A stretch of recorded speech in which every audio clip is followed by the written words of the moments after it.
Today I woke up with a roach next to my bed. It's not just me, but my entire building is infested with cockroaches. Hiya! Hiya! I've been coexisting with these little ones for 3 months now, and I guess someone in my building decided to report it because guess what? Pest control is coming to take care of it. Yay! As if that's not enough of a reason that I should move already, but honestly, I was ready to ride the roaches out because I literally move in like a month. It's okay if they're right next to me. Spray and leave my house. But like, no one told me how much work it would be to prepare for pest control. Look at this list. It's like a whole page. I thought it was like they came, they sprayed their magic dust, and then bam! The roaches are gone. But no, I gotta empty all my cabinets and clean them, which is honestly foul. And I like never open this cabinet because I always see roaches when I do. And what do you know? I saw 1, 2, 3, 5 of them. I'm realizing this is actually a lot of work. So I'm gonna do what I do best and do this whole list an hour before they get here. Oh, look, it's the next morning at the crack of dawn. Lovely. I also have to clean out all my drawers. And this drawer literally has a dead roach in it. Like, who knows how long that's been there. They also told me to move my fridge and oven away from the wall. But like, I'm just a girl. I don't want to, but I did. I'm so strong. Now I have to leave my apartment for like 6 hours, which is kind of a lot. Like, what am I supposed to do? But I swear, if I see a roach when I come back, I'm gonna... I grew up with strict parents, one strict parent, and I never had to worry about them going through my phone or anything, but I did have to worry about them going through my stuff. Whenever we had guests, my room was offered as like the guest room. I had to sleep in our living room, and so our family friends, like a husband and a wife, come over, and they're like moving their suitcases into my room. In my nightstand, I kept like my schoolwork, some pencils, like some water bottles, normal stuff. I'm like, oh, I don't need to hide anything today because like we have guests coming over in my room. They aren't gonna look through a teenage girl's stuff. Like, that's weird. So the night before, me and my friends went out and we filled these water bottles with vodka because vodka was hard to get as a teenager. I was like, I'm not throwing away this water bottle, saving this warm liquid that's literally foul sitting in crumbly plastic for next weekend. I don't know what was wrong with me. And so our guests open the drawer and they see these 3 water bottles and they think my parents left them water to drink. They're like, oh, that's so sweet. They yell out to my mom. They're like, oh, thank you so much for the water. My mom is like confused. So she's like walking over to my room and they're opening the one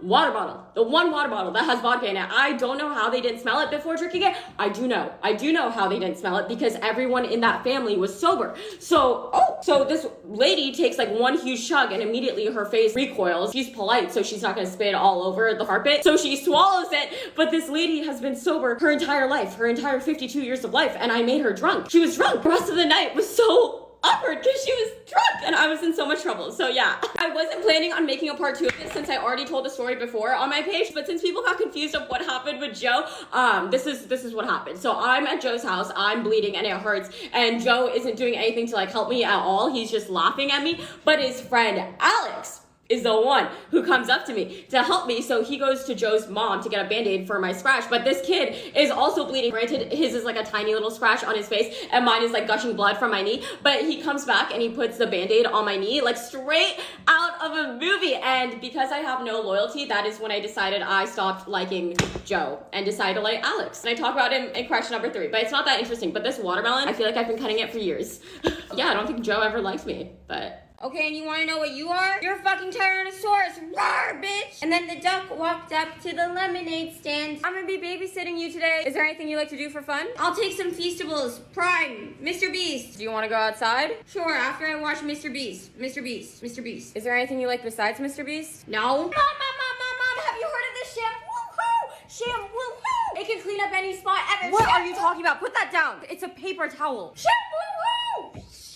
Skibbity pop pop, yes, skibbity pop pop, boom. Orange, you sad I didn't say apple again? Guess what I'm gonna be for Halloween? The annoying orange. Today I'm gonna show you guys how I do my makeup. Wow, so pretty. What? Okay, another one. Not enough. Thanks for joining. Welcome to my YouTube. Pretty. Subscribe, come again next time. I don't want to be Gen Alpha. No, I'm more like Gen Z. I don't relate to the weirdos in my generation. Those little gremlins are nothing like me. You're just mad that I'm younger than you. I don't want to be Gen Z. I'm basically a millennial. I'm only 1 year into Gen Z. Gen Z just isn't that cool. Oh my god, you have to see this video of me when I was younger. I don't know why I ever said I wanted to be a millennial. Oh, no, don't worry. You're a cool millennial, though. One time I'm in class and I'm like sitting next to this super friendly kid. Let's call him Joe. And like Joe's that kind of guy, like he's like friends with everyone. He's like always smiling, always nice. I am like insane. So I draw hearts with Joe's full name and my name in it together while I'm sitting next to him. I know, bold of me. I think like a part of me like wanted to get caught, like so he would catch me and he'd be like, well, what are you doing? Whatever. But because we were sitting next to each other, we ended up being partners for the school project. So I'm like going to his house after school. his best friends were like neighbors with him at the time. So they like come over and they're like, they say something like, Joe, let's shoot some hoops. He's like, no, sorry, I gotta do a school project right now. And I'm like being super awkward, like not talking. And his friends are like, oh, fine, okay, like we'll do our homework too. And then we can shoot hoops. So now I'm in like this room with 4 boys and I can't get like one word out that I need to say about like the project to Joe. I'm not even shy. I'm just like nervous. I'm like, I don't know any of these dudes, but whatever. We like finish our homework and they ask me like, hey, do you want to play with us?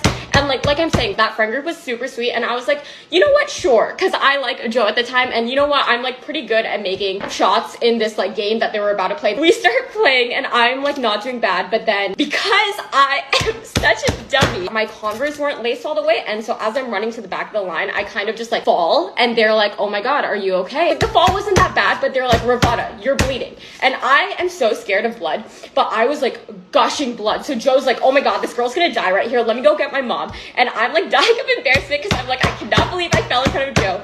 So my eyes kind of like start like tearing up and I'm like, Ravada, you cannot cry in front of these boys right now. And so Joe's friend, let's call him Alex. Alex comes up to me and he's like, this is so cringe. He's like, Ravada, I can't even say it. He's like, Ravada, don't cry. I have younger sisters, like, and this always helps them. He's like, don't worry, don't worry. And he puts his like hand on my back as I'm literally like sitting on the floor. And I'm like, this is where I die of embarrassment. And he's like, count to 5 in your head. And I kind of look at him. I'm like, who is this moron? And then I notice he's bleeding too. It's like a tiny scratch on his face. And then in the background while all that's happening, I kind of hear Joe laughing to his mom like, ha ha, it's so funny how she fell. Like not in a bad way, but in a friend way. But I was still like, that's so embarrassing. Why won't this cut? Sorry, I was cringing from the embarrassment of the story and the fact that this coconut won't open. Oh, I got it. Whatever. As I'm listening to like Joe like talk to his mom, Alex goes to Joe's mom like, do you have any band-aids? And for some reason right there, I kind of just forgot all about Joe, but go to the next part to hear the story about Alex because apparently my love is so fickle. That's all it takes for me to move on. Hey, how old are you? 13. I thought you were 10. No, I was born in 2010, the coolest year. 2000's definitely cooler, but okay, I guess you're Gen Alpha. No, what are you talking about? I'm not Gen Alpha. I'm nothing like those kids over there. They're scary, terrifying. I relate to Gen Z more. I am Gen Z. I'm a teenager. Look at what I can do. This is going to show you that I'm Gen Z. Oh, my life is so hard. I'm so happy. It's fine. I'm nothing like that kid over there. Gimme pop pop. Yes. Toilet. You see what I mean? Gen Z is normal. That's not normal. Hey guys, how's it going? Y'all are looking so fetch right now. Fetch. Slay. So you were saying you wanted to play the marshmallow game? Let's do it. What's that? 1 marshmallow. Check it out. Woo. 2 marshmallows. 2 marshmallows. 1 Check marshmallow. it out. Woo. 3 marshmallows. 3 marshmallows. 2 Three. marshmallows. 1 marshmallow. I'm scared. Check it out. 3. Fine, I realize I messed up. I'm sorry. If you're born in 2010, you're obviously 13. If you're born in 2013, you're 10 years old. That does not excuse the fact that everyone who's born after the year 2010, you guys all grew up with iPads. I don't know what years Gen Alpha are exactly, but I do know that Gen Z kids did not grow up as iPad kids because the first iPad came out when I was like 8 or 9. And you guys have so many games to play on your devices, which I'm so jealous about. And I got my first phone. Actually, I got my first phone really early. I got it in 5th grade for emergency purposes in case I had to call my parents if I was ever in trouble or someone forgot to pick me up from school. But you want to know what type of phone it was? It was a Sidekick. It didn't have any apps or anything like that. It literally flipped up and you could text on it and that was it. And not unlimited texting either. It was literally like you could send maybe 5 texts a month. But I thought it was the coolest thing ever. And there was like 1 game on it that I would play on repeat for like 8 hours all the time. And I attached a little charm to my phone case and it was actually so adorable. But I didn't get my first smartphone till high school. But now people get smartphones when they're in 6th grade, when they're 13, and that's how everyone in Gen Alpha knows about Skibbity Toilet. Skibbity pop pop boom boom. I need to get that song out of my head. Okay.